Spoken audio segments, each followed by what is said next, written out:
ঢাকা ৭ সংসদীয় আসনের সাবেক সংসদ সদস্য ও আওয়ামী লীগ নেতা হাজী মোহাম্মদ সেলিমকে বংশাল থেকে গ্রেপ্তার করা হয়েছে।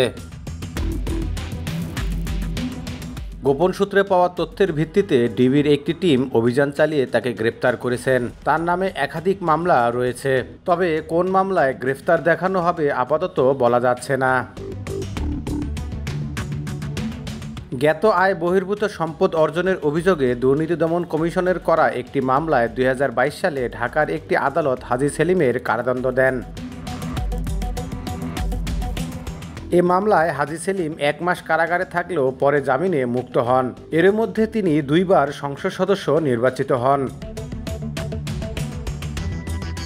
জ্ঞাত আয় বহির্ভূত সম্পদ অর্জন ও সম্পদ বিবরণীতে তথ্য গোপনের অভিযোগে ২০০৭ সালের ২৪ সেপ্টেম্বর হাজী সেলিম ও তার স্ত্রী গুলশান আরার বিরুদ্ধে মামলা করে দুদক। ২০০৮ সালের ২৭ এপ্রিল হাজী সেলিমের ১৩ বছরের কারাদণ্ড দিয়ে ওই মামলায় রায় দেন বিচারিক আদালত। জ্ঞাত আয় বহির্ভূত সম্পদ অর্জনের অভিযোগে তাকে ১০ বছরের কারাদণ্ড ও ১০ লাখ টাকা জরিমানা করা হয়।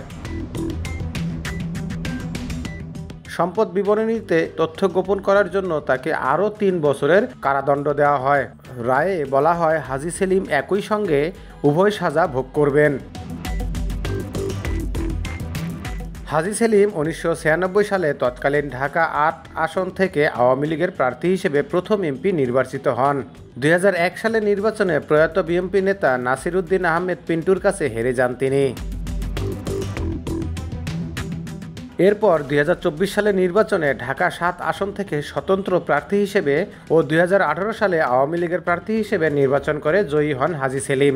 তবে ২০২৪ সালের জানুয়ারিতে অনুষ্ঠিত দ্বাদশ জাতীয় সংসদ নির্বাচনে হাজী সেলিমের বদলে তার ছেলে সোলায়মান মোহাম্মদ সেলিম ঢাকা ৭ আসন থেকে আওয়ামী লীগের মনোনয়ন পেয়ে নির্বাচিত হন।